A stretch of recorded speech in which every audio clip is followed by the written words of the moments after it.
Welcome back to SmarterUmedia, the only place on the interweb that guarantees to make you smarter in 2 minutes. I mean, we guarantee it or we'll give you your time back. That's impressive. It's a banner day at SmarterU today. We have one of the great film producers of this generation with us. Tracy Trench has worked with the biggest stars. She's made some of my favorite movies, and she's one of my favorite absolute people. She was also chosen by DreamWorks to open up their Asian studio in Shanghai. So we have more to talk about than we'll know what to do with. Tracy Trench, welcome to SmarterUmedia. Thank you, Steve. So I've known you for many, many years, and I'm happy to be here.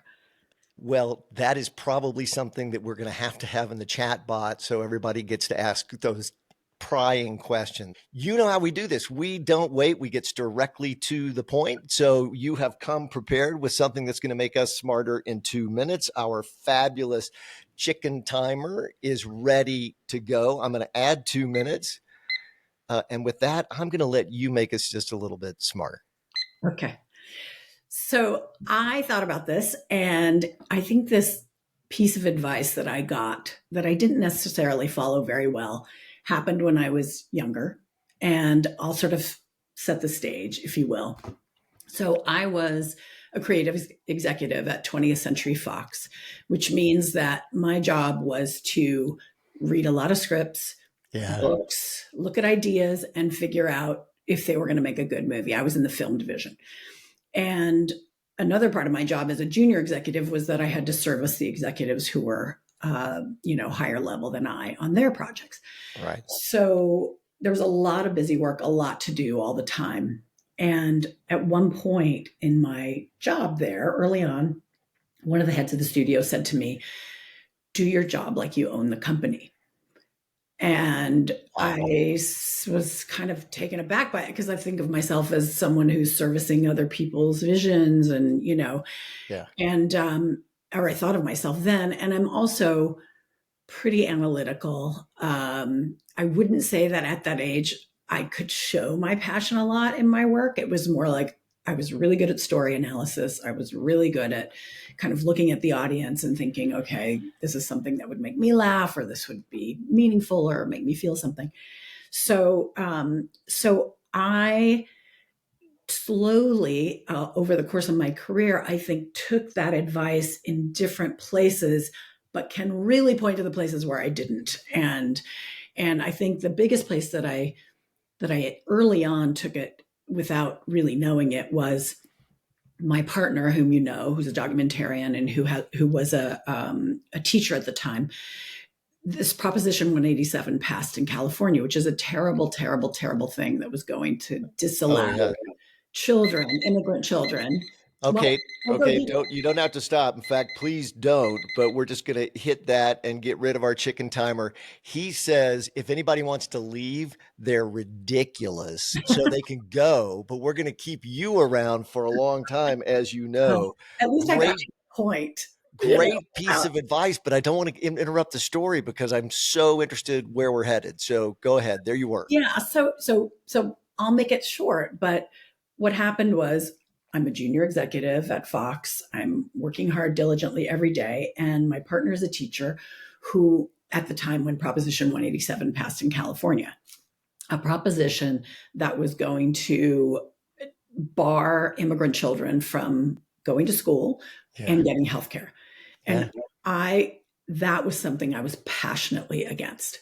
And in the suggestion from my partner, not from me, it's her idea, to do a story, which would basically serve as a teaching tool for the teachers of the LA Unified School District.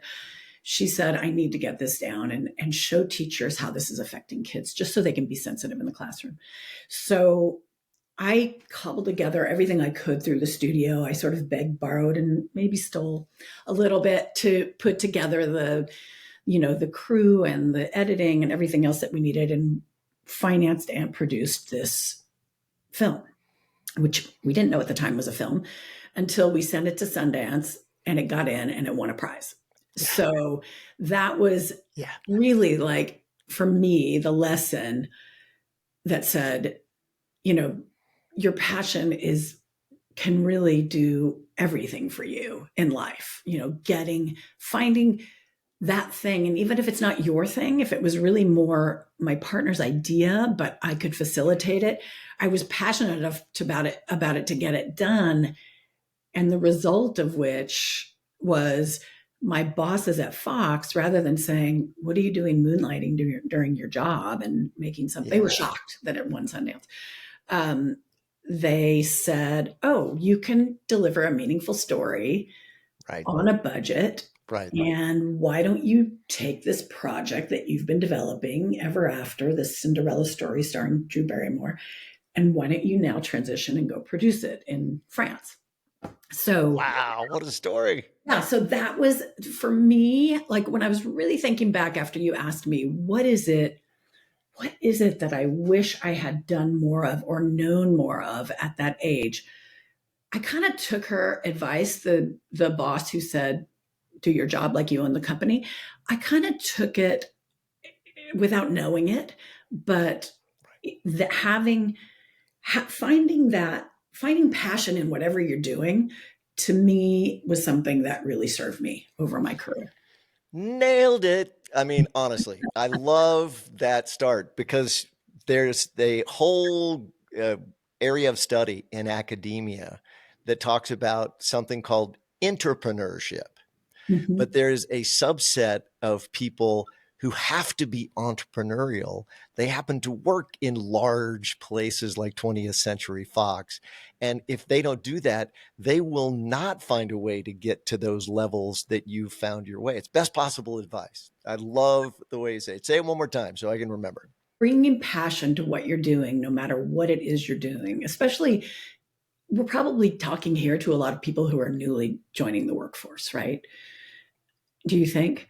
I I think we're think talking to all kinds of people. So I Okay. think it's people who want to be curious. We believe that's what we do. Smarter Use about no matter where you are, we can always learn something today that makes us a better part of the world. So it's that broad. But Mm. yes, there will be large college graduate student audiences as well. Oh, that's great. Yeah. And I think, soon thereafter, I was not an executive anymore. I was a producer, and I took a couple projects with me, including this amazing marching band film called Drumline, which I loved and I had been Great. developing. And I didn't show enough passion for it. And the same person that had given me Oh, the advice, "Do your job like you own the company," took me off the movie as a producer. And wow. I was, that was bad. That was bad for me. Like, you think to yourself, what did I do? I didn't think I Yeah. did anything wrong. And when I really looked back on it many years later, I thought, I just didn't show the necessary passion for the project. I didn't go out there and fight the fight for it. Well, I think it leads to another thing too. Mhm. So it's so fun to be the guy who gets to interview because then I get to just take us wherever I want to go. Please. But one of my favorite books these days is something that was written by Ryan Holiday called "The Obstacle Is the Way," and it's the story that you just told, which is we're all going to have stuff happen, right? Mhm. So often when you see someone up on the dais talking about their great success and how it was all, they tell you the flowery parts. You get the Facebook version of life, as Mhm. opposed to, look, man, we all have stuff that comes down. There are times that things like that happen. You're taken off of a movie, you're devastated, and you can handle that by letting it crush you, or you can find the next thing and move forward. I think you have a great example of how you do that. So after that, what did you do? What did you do when you got taken off? So after that, if I recall, I think that I just poured my focus and passion into the things that I had still in my hand, like realizing that at some point in my journey on that particular project, I think I just really hadn't taken ownership over it. Yeah. I hadn't treated it like we try to treat everything that we do, like it's an entrepreneurial endeavor. It took me a long time. I wrote down entrepreneurship because I love that idea. Um, but I realized every single project, even though I didn't think about it at the time. Later, I thought, oh, those were all startups. They were all startups. They were all things Yes. that I needed to apply some basic principles to. And I also needed to think about, okay, the people paying for the movie, which was my boss, my former boss who, gave me the adage, do every job like you in the company, um, that I had to convince them as investors that I was going to deliver something great. And Yeah. I just set about saying, from now on, I have to do that. Yeah. And, I don't think there's any better proving ground for raising, making an entrepreneur than the film or television business. I really don't, because Interesting. there's never a place with sort of more pressures or more, you have to be creative. You have to make something from nothing to everything. And then usually you have to break it down, right? It's Mhm. all that you can imagine that gets wrapped up in that. And I think it's an incredible proving ground. It also adds story. So you and I are passionate about stories. We believe and know that they move our lives every day.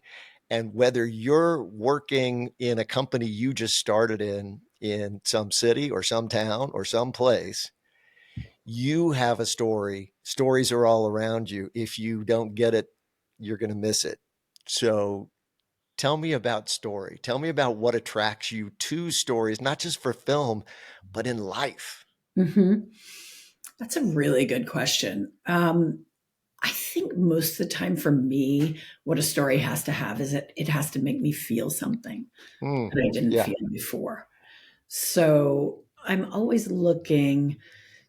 It took me a while also to kind of get in touch with my feelings when I read a piece of material or when I watched something. I knew whether I liked it or not, but I couldn't always completely articulate why.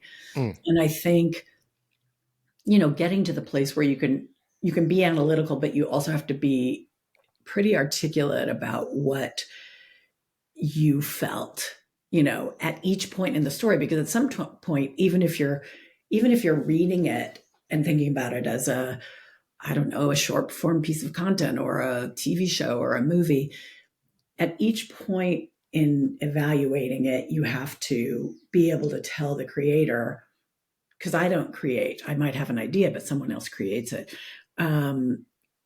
You might have to tell the creator, like, this doesn't, I'm not feeling this character. Like, I'm not in the movie with this character. I don't understand why they're doing this. That's usually the thing. Why is the character doing this? So for me, it was all about, and it continues to be about, evaluating character, looking to see you know, what an engine is that's driving me through a story. And that's usually, if you're pitching to me or someone's pitching to me, that's passion. It's usually passion that drives yeah. me through the story, right? Yeah. But transformation, having the feeling that, I like happy endings. I think we all do. So, Yeah. yeah. So I mean, I'm definitely drawn to storytellers who are passionate about their stories, but even people who are not dispassionate, but are sort of neutral in their presentation. If their material makes me feel something, then that's great. Yeah. And the power of story imbues everything that you and I do, not just in the entertainment business, but everywhere else. I mean, that's Mhm. the skills. That's why I say they're so portable, I think, over into other spheres. If I find somebody who has on their resume that they were a line producer, oh, I love that, because that's somebody, Yeah. who had to take whatever came in and they had to actually make the thing work. And Hmm. that's remarkably rare and harder to do than we imagine. But it happens every time. You have to find teams to go back to that will be able to deliver, and they have to treat their job like they own the company, or you're in trouble. See, I like that analogy because it's very pragmatic, right? It's like it's saying you can take any situation and kind of, the truth about line producers is they all want to tell the story. They really Yeah. do. Like they're Sure. frustrated because people don't look at them as being storytellers. They look at them as being the person who ordered the crane to be there on the right day, or the right camera equipment. So um and and they want to be telling the story. And I think the way that so many line producers do that is that they, it's kind of going back to what we were originally talking about. They find the meaning in taking ownership of what they're actually contributing, right? Yeah. So they don't just yearn to be the producer or the director or the writer. They say, I'm contributing to this team. And that's kind of the beauty also of what you and I have done, is when you make creative product with a team, it feels very blue collar, and I mean that in the best way, where everyone's rolling up their sleeves and doing things, and you're makers, you're building. Um, but you're building toward this North Star that everyone understands. Yeah. So you feel like you're in this really rare environment it's hard to do that at a startup. It's hard to say, we all understand the North Star and we're all building toward it, because, you know, not only does it change so much all the time, but, you it's very hard to do that when you're iterating. When you have a movie, you've got a script, you go into the process, you make it together, everyone works together. It's kind of beautiful. It's really, Yeah. I like the feeling of that kind of, of being that kind of maker. It's one of the few places I know anywhere that actually has a list at the end of the product of Mhm. a lot, well, not maybe all of the people, but a lot of the people who made that product exist. And you could go through anywhere in life. You could literally walk up to a can in the grocery store and pick it up. And if you dared to look at the credits for that can, the people who made the stuff that then was cooked into the soup that became the stuff that was in the can and took the truck and drove it over. We all live in what Thich Nhat Hanh would call we enter B. And that is everything that we participate in is reliant on so many other people and so many other parts Mhm. of the universe. It's a beautiful thing that film and television actually recognize that, though we just go through it now after when we're streaming. Exactly, exactly. And that's funny you say that, because that's something I didn't realize when I was younger. I did not realize. It took me a long time to realize, oh, like people are watching me. I thought I was operating in a vacuum of, Yeah. I'm just trudging along trying to get my stuff done and everything. It took me a long time to realize, oh, no, no, no, I'm part of this greater whole. And people are relying on me, people are watching what I'm doing, people are reacting to me. Yeah. And I was clearly just felt like, oh, I'm just reacting to them. So it was it was a weird realization for me. I don't know how old I was when I was like, oh, wait a second. I need to be more intentional about what you just said. The inter Interbeing, yeah, and collaboration. I mean, that's one of the beautiful things. You will not make a major motion picture without a grand collaboration. It is the Mhm. equivalent of, starting, like I said before, from nothing until all the way to the end. And it sometimes the biggest work begins after the stage you think of making a film ends. You Mhm. finish production and you go, "We've made a movie." It's like, "Oh, I'm sure when you and Laura were making the Fear and Learning in Hoover Elementary, I am sure it felt great when you got it in the can." And then there's just so much work after Mhm. that. There's just so much. There really is. And so the last 10 or 12 years I've been spending doing uh, content, always content oriented, but building businesses around content. Yeah, And that's different from one off producing. First off, because you have an umbrella of money right, above you right. that you're responsible for, but it's not, it's not like the startup where you get X amount of money to make your movie and there is no more. In a way, when you're building for Discovery and Amazon and other people, there's just, there's more in the pot there. So you don't feel like you're flying without a net. But, you know, circling back now recently, so I helped to other people get their content made then. But now, more recently, looking at, oh, I kind of forgot how much I love, you know, Making stuff. making stuff, like really being there for the Yeah. making, instead of, help, you feel good helping somebody and you get a thank you and all that. But Right. I thought, oh, I want to circle back to this a little bit, which I've just begun to do a little bit more. And it's really, it's been really fulfilling, and things have changed. So, I realize that, in a way I do have to relearn some things in going out as a, kind of as a salesperson again and saying, Yeah. hey, this is fantastic. I love it. Will you give me money to make it? That's basically my job. Well, we talk about this, you and I, but that's sales. Everything is sales. If you think you don't have anyone to sell to, in your daily life, you're probably not looking around Right. because everybody's got someone they have to convince to allow the thing to happen. So Yeah, that's it's very true. so many avenues I want to go, and I'm just going to launch down one of them. As you started us off by saying, treat your job like you own the company. And then you just said that you have been sort of in the business ecosphere more than the filmmaking ecosphere for a bit of time. We live in the time where there's a phrase that I think is very deceptive. The fake it till you make it Hmm. is not a corollary of what you said, because I think it's very different from what you said. But I'm just going to say that much and say, what's the difference? How do we parse it? Because that can lead to a really tragic ending, as we've seen again and again. Yes, I agree with you. Um, I'm actually not very good at faking it. And maybe in small ways, you Yeah. confront a little bit and say, that you know things that you don't know.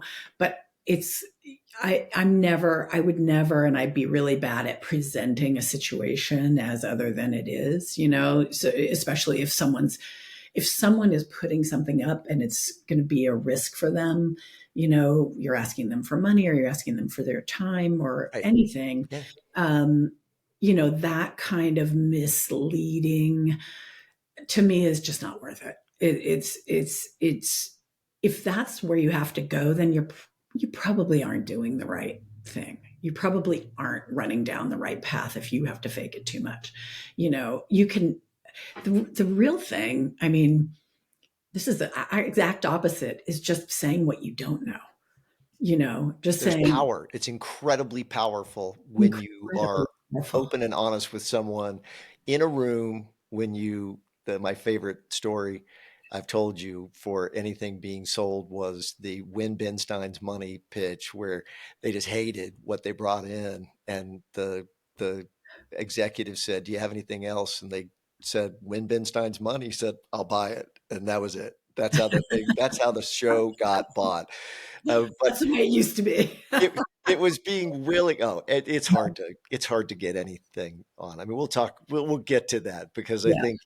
I think it's easy once you've reached a certain place to feel like that there's everybody can do it at this level, and that's just not the case. I mean, you've got to start somewhere, and you've got to take time to build, right? You got to take time to build your career and find your way. But I want to go back to the fake it till you make it.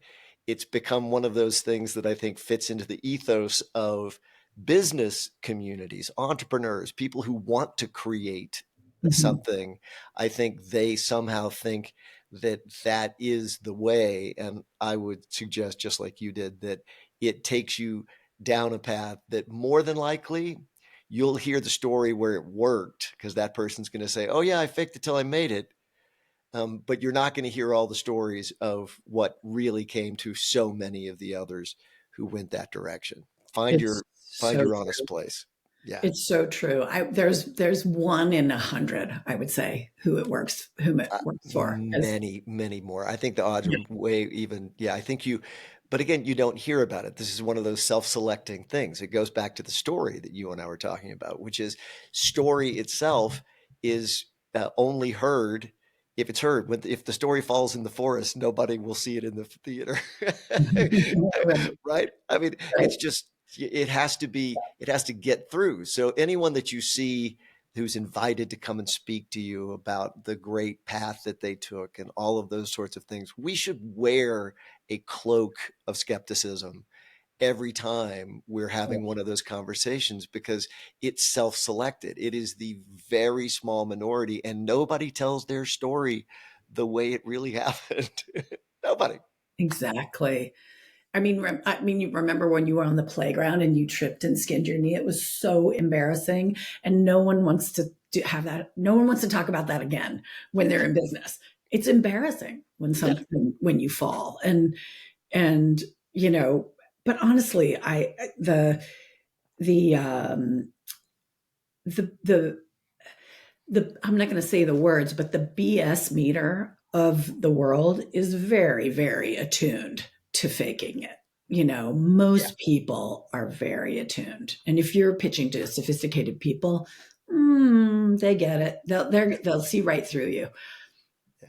Well, I think that's really true. And I've spent time advising public and private companies, and I've had those discussions where somebody says, well, we're thinking about saying this and whatever. And I said, you are now at a public company, you're going to talk to an audience that's going to know more about this market than you do, and Mhm. has known more about this market for 20 plus years than you do.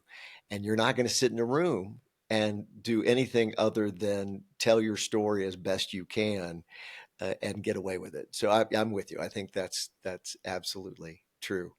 Tell me about the business stuff. So when you found yourself more leaning toward the business side than the Mhm. film side, what brings you to that? Right? It's exciting. I love the business stuff. Is that part of it? It was just an allure. It's Yeah, fun to create business stuff. it's fun to create. Like whenever I would be on a set back in the day, I would always say to the writer, or I often said to the writer, look at all these people. None of them would have been here if it weren't for you. Yeah. None of them. No, that's great. And and uh, and 150 people on a set, right? And they're all making money. So I kind of felt the same way when I started. Kind of, I was part of the small team that went over and found the basic structure of DreamWorks animation in Shanghai, and then built that out from 40 people to over 200 people, and then it That's ultimately awesome. sold to Universal. And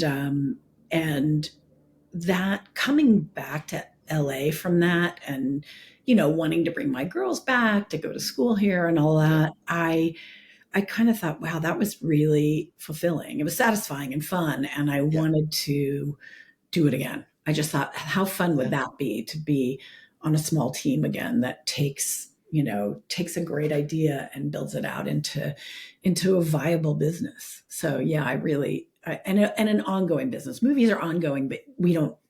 Nobody who makes them really gets to continue participating in a meaningful way. It's really the distributor that does. But with business, you can build something and have it go on and on like you did, Yeah. and that's huge. Yeah, to see the World Poker Tour 23 plus years into its crazy world all over the world doing its thing is unbelievable. It's addicting. I mean, I'm telling you, this creating stuff, when you get a little taste of it, when it works like you did with DreamWorks Shanghai, when those sorts of things happen, it's hard to sort of find a way to find something else give you the same juice. I feel a little bit like I understand a gambler better than I ever did before, Mhm. because it's hard for me to find other spheres that serve that same purpose in me. That's true. That's very true. It is a gamble, and you have to be careful how much you stake on new ideas, right? So I do remember circling back a little bit to the having passion about your idea. I don't know if you remember telling me this, but I remember when you said that you were going out on the road show for World Poker Tour to go public, Yeah. and the investment banker said to you, I don't know if you have to be so passionate, you know, I and don't remember that at all. That's so yeah. funny. And they said, because they were used to these really dry, sort of, here's the business, here's what we're Yeah. doing, here's what it is. And you're a storyteller. So I'm sure you were telling a great story. But I remember you saying to me, the investment bankers told me, you don't have to be so passionate. But I don't know how you don't do that. And Yeah. clearly what you were doing absolutely worked.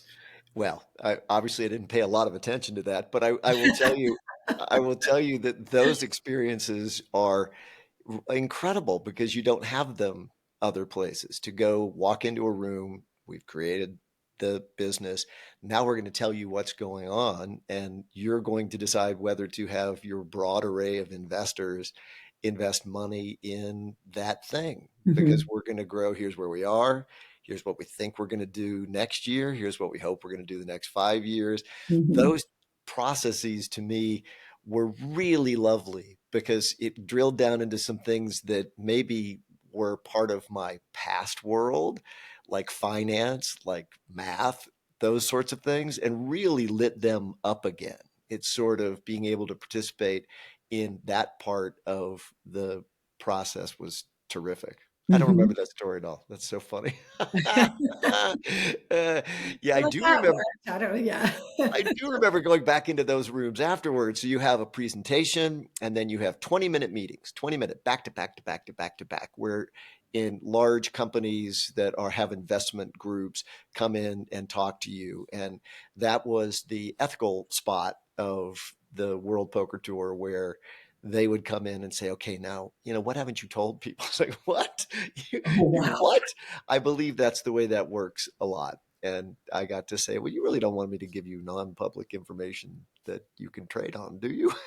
Which would end the conversation quickly. But the Yeah. answer is yes. That's the way a lot of those things actually probably work, but not in my world. Let's go back to. I really want to highlight some of the things that are remarkable and remarkable, not about career, but about you. And the reason I say that, I know because you just recently told me a story about your father was a teacher in the school where you attended. I think it was high school. Is that Yes. right? High school. He was a high school US history teacher.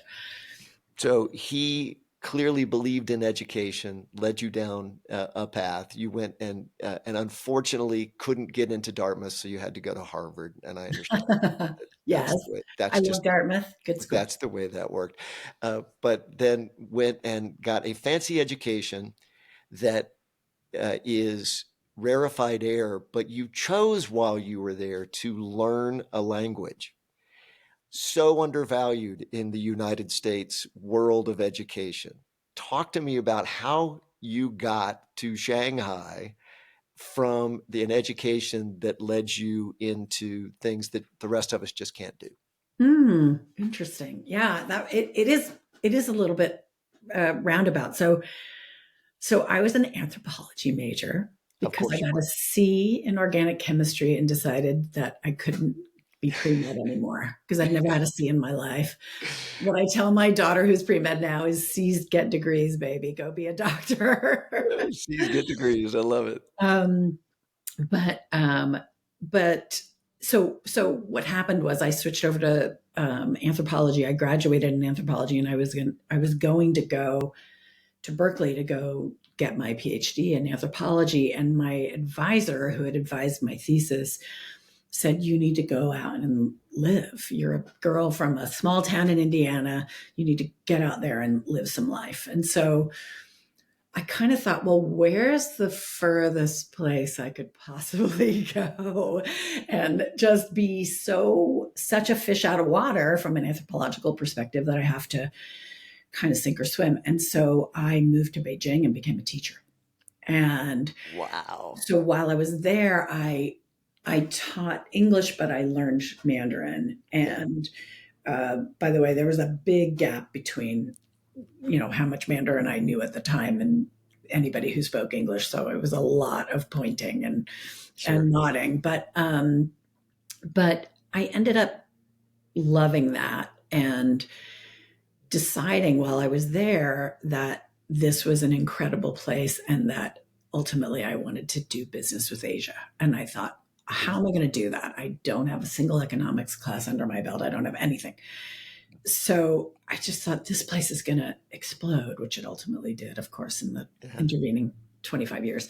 And so I took the GMAT in Hong Kong and came back and went to UCLA to go to Anderson and get my MBA because I thought, oh, I'll go and and it'll have a Pacific Rim focus. That's what they used to say back then.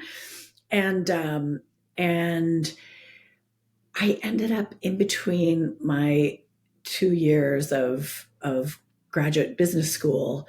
I honestly had not calculated, having lived in Asia, how much it was going to cost to live in LA, and I ran out of money. Wow. And I went to my advisors at UCLA and I said, I need another student loan. I can't, I want to Can't finish the survive. year.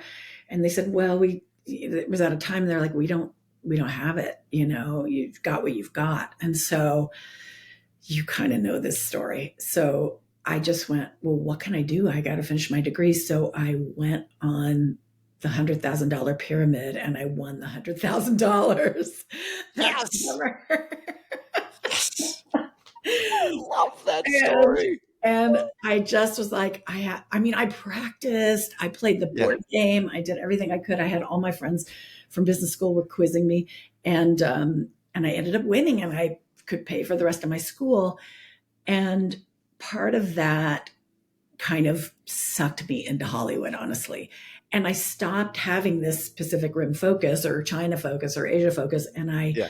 got sucked I worked at CAA as a story editor, just doing a lot of research for directors. And I just got hooked. I went on the set Yeah. of Alan Parker's Come See the Paradise as a researcher. And I just thought this is the best thing ever. So Yeah. I started doing that. But then in 2008, there was a writer's strike and I had nothing to do. I mean, I couldn't make things. I tried making a couple of reality shows and I didn't like doing that. And so I started looking back at Asia. And the way I did it is I went downtown to the Hong Kong Trade Development Office and I said, I know you have a film festival. I know you guys run it. How about if I bring really great A-list talent and we do I was trying to get a free trip to Hong Kong to go to the Yeah. festival because I thought this is a good market for me to focus on since this market is, not happening and I don't know for how long. Yeah.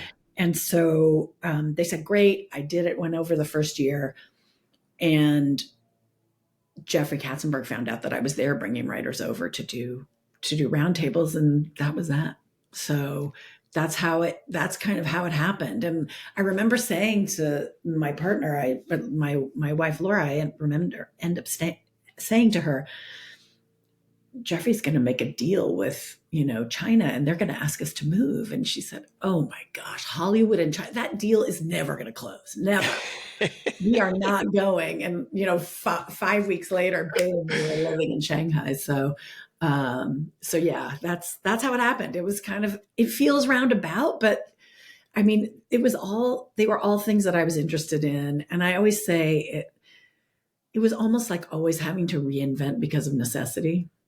Yeah. Out of necessity, just like Yeah. what can I do now that I've hit this wall? I can't just stand here by the wall, I just think that's got to be highlighted. I have to just pause for a minute because I think the stories that you're telling are beautiful in a lot of ways, and there are many layers. But one of the things that I find very endearing and touching is the fact that you're honest enough to talk about sort of the walls you hit, the places you go, and then what it is that gets you to another place.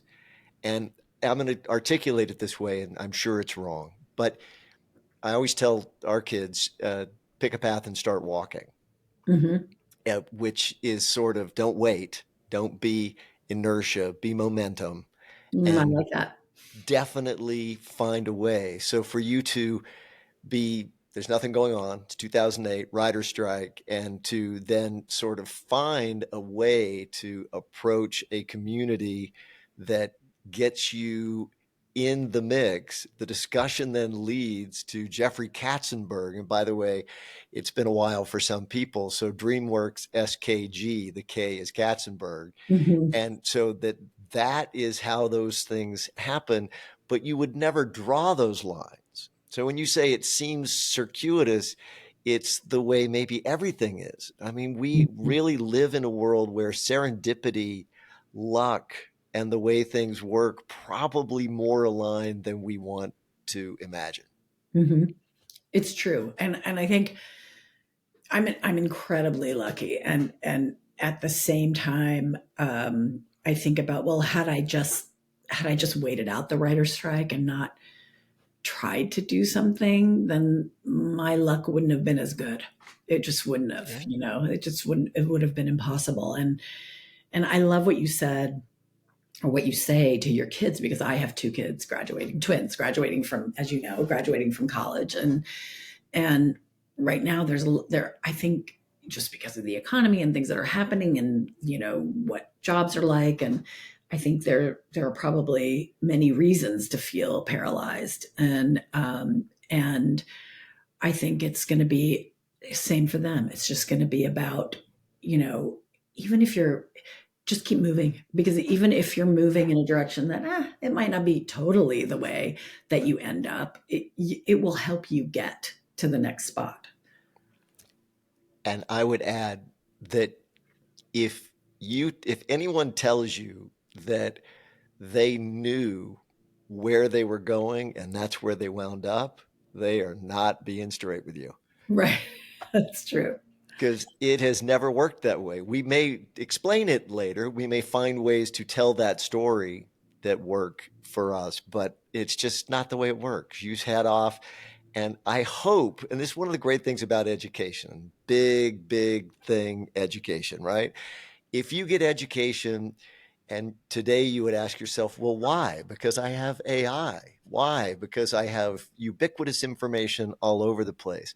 And the answer is because it will lead you to things you wouldn't have otherwise found.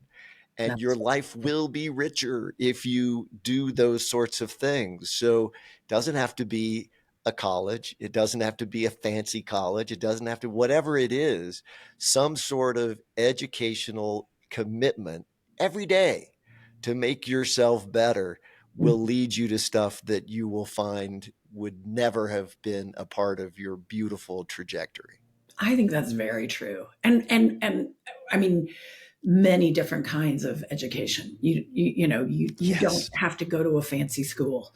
I Yes. mean, You don't I have to go to school, though it's still a great thing, but you don't have to. You don't have to put yourself into crippling debt. Please don't, right? exactly. Find tools that serve your purpose without giving you a challenge. Exactly. And now it's not about going on the AI tools and being educated that way. There are actual formal ways Yes. to do it, that you don't have to have a huge outlay, and Yeah. you can still have interactivity with, uh, I mean, honestly, people who know more than you do.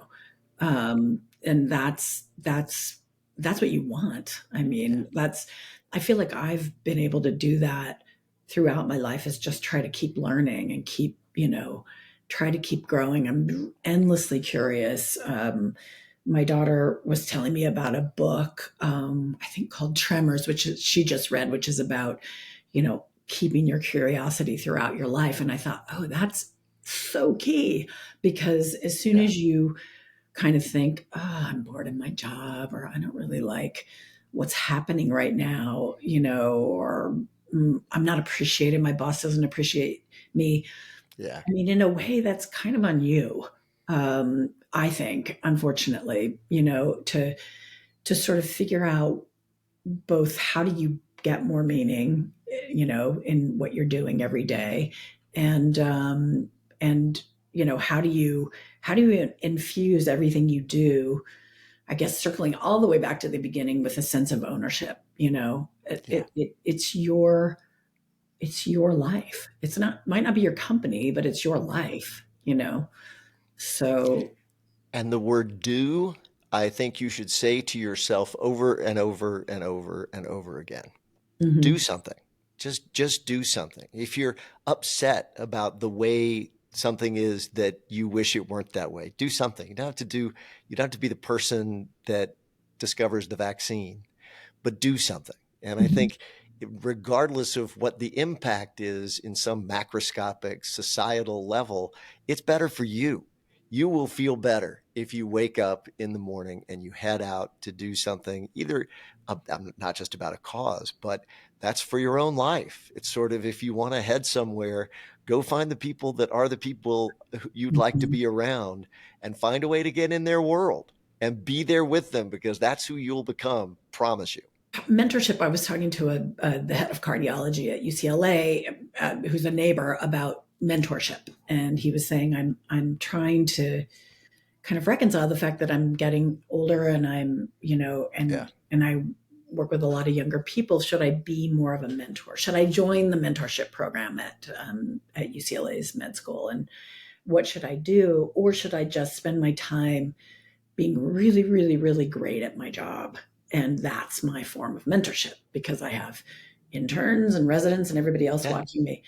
And I kind of felt like either way, whatever works for you, just be Yeah. open to those people who want to be near you, you know, Yeah. because sometimes mentorship is, hey, you mentor somebody about, you know, tactical things, knowledge, and other times it's you mentor them because they just want to they just want to tell you how they feel. They want to be heard, you know, and they want to see somebody who's maybe like them, who, you know, is has carved a path. So I think this is great what you're doing with the podcast, because what it can do is, you know, without really knowing who's watching it, it can provide a little bit of mentorship, right? Um, without that sort of completely direct involvement, and sometimes that works too. Yeah. Well, I'm not. I'm not going to stop, because there's another whole area that I want to talk about. So if you need to get some water or something, feel free. I have. Yeah, I'm fine actually. Okay, because I we've touched on a number of bits that have to do with technology, and it's really hard to talk to someone who has been at such a interesting intersection of technology, story, and commerce like you have, without really diving deeper. So I want to take a moment just sort of to reflect on the change. You mentioned it. Technology has made storytelling a night and day experience from when you and I began telling stories. Mhm. So let's start there, but with a target for heading toward sort of what the opportunities are and the way that you look at those markets today and the opportunities they provide. So if you look at the pieces that make up how you build content, you know, you have ideas, you have script, you have and you have a structure, and then if you're, you know, working in live action, you have, you know, you do have to shoot real people, but you also have tons of visual effects now. You have animation, which is, you know, about, is mostly made in, you know, in the digital realm now, and all of those pieces are impacted by new Yeah. technology, and, you know, basically generative AI, which is soon going to be able to be used at scale for both words and images. So Yep. so yeah, big impact. Well, it's big impact. I wanted to get some of the let's tell the old story things too, because if you look at where it is now and what it used to take for when you made the movie that led you to be a film producer, when you rolled up your sleeves, said, here's a story I have to tell. You found a way to do it. But the technology was so hard that it was so hard compared to now, right? I Really mean, tell that, because it's one of those perspective things. This is not a long time ago, but the difference between buying an Avid to edit that cost hundreds 100 or hundreds of thousands of dollars Right. to having better software by far with more capacity for everything that you can get for a couple $1,000s is mind-blowing to me. It's huge. I mean, so back then you had to rent the camera because no one could afford to own that Yeah, camera. You had to find the right media. So you had to, we couldn't afford to shoot on film. We had to shoot on video. We had to find the people because we had to record sound completely separately and sync it yeah, later. We ultimately had to edit, in an Laura, the producer director, who, basically took a weekend Avid editing course. And then I got her an Avid at night on the lot at Fox. And I would lay on the couch reading scripts, and she would sort of muddle through and cut together an assembly of the movie. And, you had to you really did have to beg, borrow, and steal because the barrier to yeah, entry was high. yeah, And, cut to now, we could have done the whole thing on a phone, yeah. you know, Crazy. easily. Yeah, And, maybe some lights, maybe. Yeah. I maybe, mean, and maybe. Um, but, yeah, I mean, even when we got into Sundance, because I said, oh, can you dump that down onto a tape so yeah, that I can look at it later. And without telling my partner, I sent it to Sundance and it got in. And then we thought, oh, what do we do now? Sundance doesn't project. There were no video projectors then. yeah, So you had to screen at Sundance on film. So I, that was the $17,000 transfer. yeah. And I Transforming. It was did, called transforming. You had yeah, to transform it into film. I didn't, we didn't have that like just sitting around. So I went to the chairman of the studio and I said, this is kind of awkward, but I did this, you know, on the side, and this is what Yeah, it's about. And it got into Sundance, and I we can't screen it. And literally, Peter Chernin, amazing, I'll never forget it, reached down into the bottom drawer of his desk and pulled out this corporate checkbook, with the big cover, and wrote the check for $17,000. And that was it. first of all, Peter Chernin, and I haven't seen him for 300,000 years, but is one of those guys. He's a Mhm. really, really extraordinary guy. Oh, Yes. what a That great was, story. I've never heard that story. I haven't heard the checkbook opening up in isn't that Peter crazy? Chernin's office. I was That's a shocked. great Shocked. story. I thought it was going to be a lot of cobbling and stuff. And oh, you can use this and that, and you should talk to this person. No, it's just like, here you go. I would just couldn't believe it. Wow. So yeah, and that, I mean, does that kind of support still exist? Yes, In these yes. corporatized structures? I hope Yes. so. Yes. I hope I'm so. telling you it does. And the thing we should take away from that story is that you did that. I mean, it's so often weird. So I can't believe some parts of this story that I didn't know that I'm now finding out. But you were on the Fox lot. I was at Paramount in Mm, between movies to be able to edit the film that you were making your film and I was making my film, and that's how we met. yeah. But it was done because of the goodwill of people who care to help people do meaningful things. Hmm. If you don't hear anything else from the time we get to speak together today, please, everyone, hear that message, which just is there are people all over the place who always want to help you, and you may not find them the first time. It may not be the first office you walk into, but you will find them and you will get a chance to do your thing. And if you don't take the chance, you walking into Peter Chernan's office is something that not everybody would do, but we all oughta.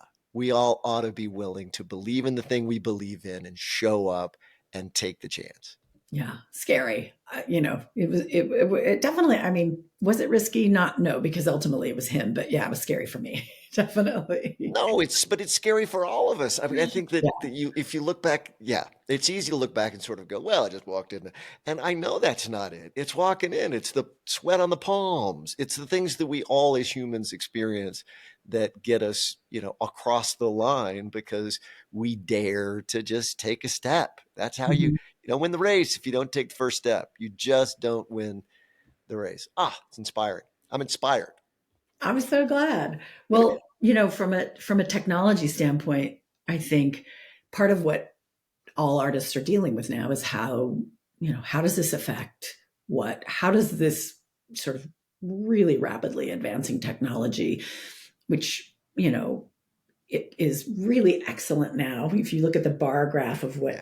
what generative AI is good at, it's very excellent at predicting the weather. That's its top, you know, uh, Woo! woohoo. And at the bottom is creative, Yeah. originality.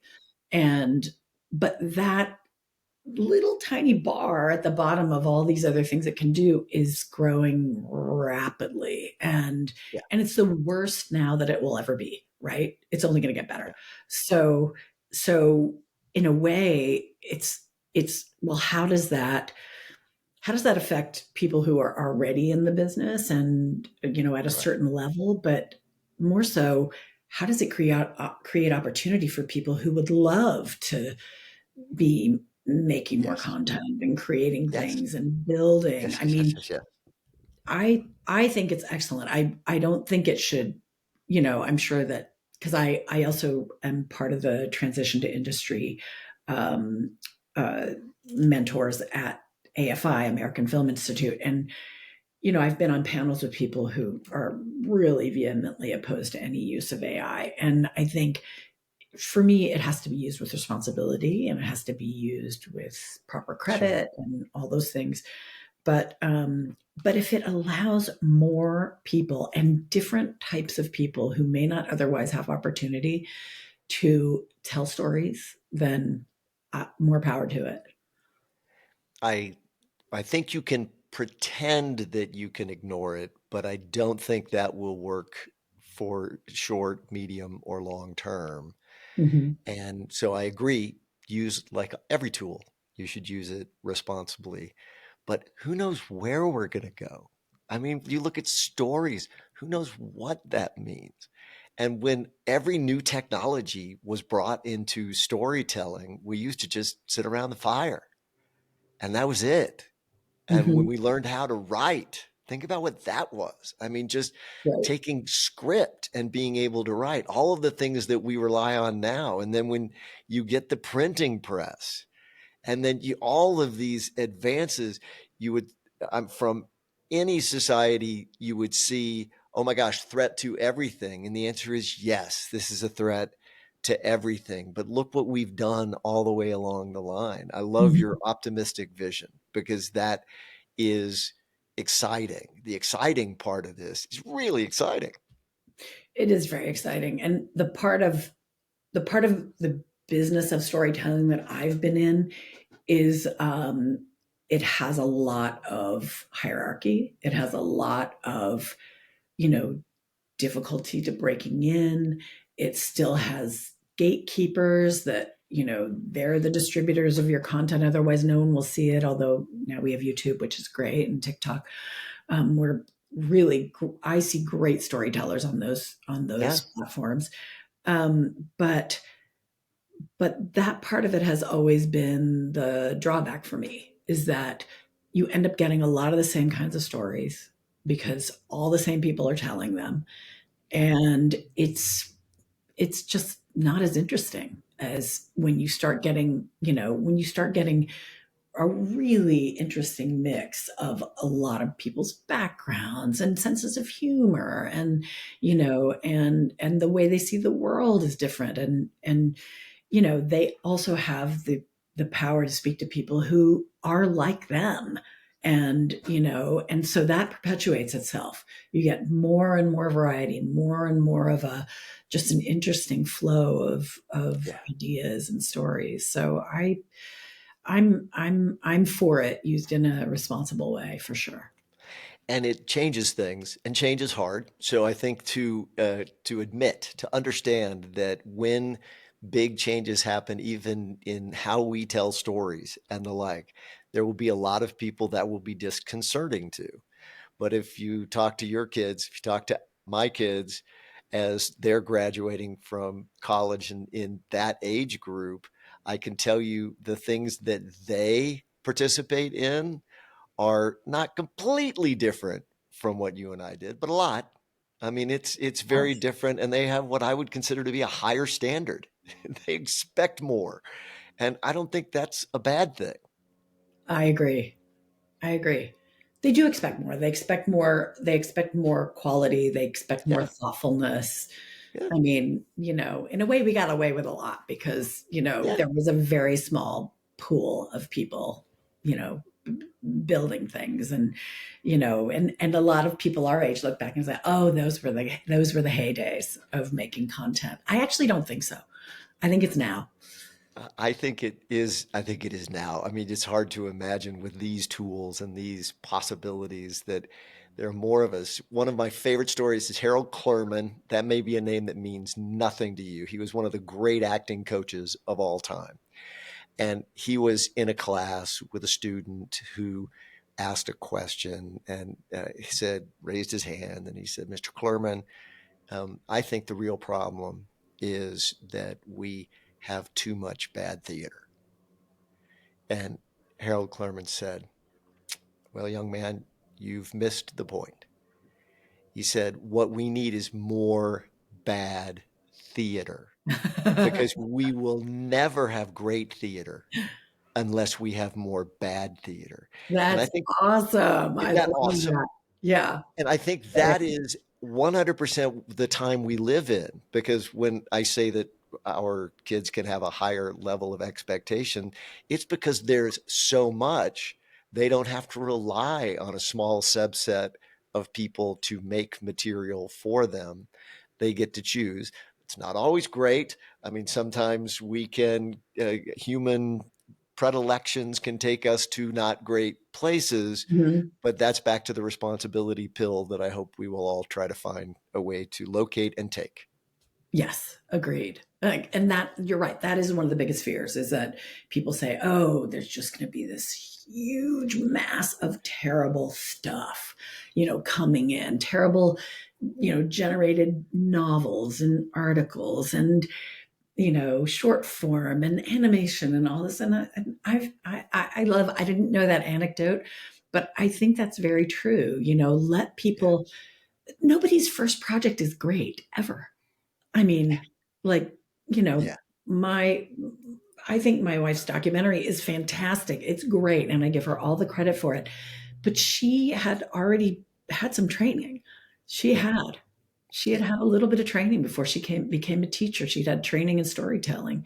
And Yeah. so she knew what she was doing and she had to kind of go through that to get to what, they always say an overnight success. It never is. You have to make those things that just probably aren't very good until Yeah. you're going to make something good. It's the 10-year overnight success that I like to think is That's one right. of the best, one of the one of the best tracks. Yeah. On the other hand, when you hear those stories, I always love to hear the overnight, very long success stories, because it reminds us that not only did it take longer, but the person didn't stop. This persistence thing matters. What you talked Mhm. about, and finding ways when you hit a wall. How do you climb over it? How do you go around it? How do you dig under? What do you have? What are you going to do? Those to me are very meaningful parts of the life process. Definitely. And I don't, you hear overused. There are a lot of overused words in trying to pump people up for life, like, Yeah, resiliency, grit, all these things. And they're very yeah, generalized. I think I like what you came down to, which is just keep moving, keep yeah. moving. Keep going, pick a path and start walking. All right. I could talk to you forever. You know this because I've almost talked to you forever. And so I'm just going to go back. We end the Smarter You media world with something that gives us help to find information better. We feel like it's all over the place and sometimes it's overwhelming. So something that has been useful to you in your life that we can take with us as we hit the road. To find information better. Yeah. Well, my mind first goes to all the new tools, but everyone knows those, I think, already. Yeah. A lot of the new research tools that are all generative AI, but that's not where I get my best information. That's where I organize my Okay. information. Here it So, comes. so I get my best information from people, for Yeah. sure. From Yeah. people who've either are ahead of me, have done it before, are coming up, or I know that they've had issues or problems. Like that's where I get my best information. I just start just reaching out, and also as a callback, just saying, I don't know nothing. Please tell me. I don't know. I don't Yeah. know about this particular thing. I wonder if you can tell me. Be willing to ask and engage. And humans are an extraordinary resource we don't use enough. I Yeah. think I love that answer. Yeah. Exactly. All All right. right. Tracy Trench, it is so good to see your face. Thank you for coming on Smarter Same You. And here. I'm excited. I love this. I love I, that you're I doing do it, too. and I think I'm excited. I wish I knew who was watching. That would be fun. Well, we'll send all of them your number. No, give me a call. Thank you so much for joining us. And as we always say, today, stay curious and stay open. Thanks for showing up, and we'll see you next time.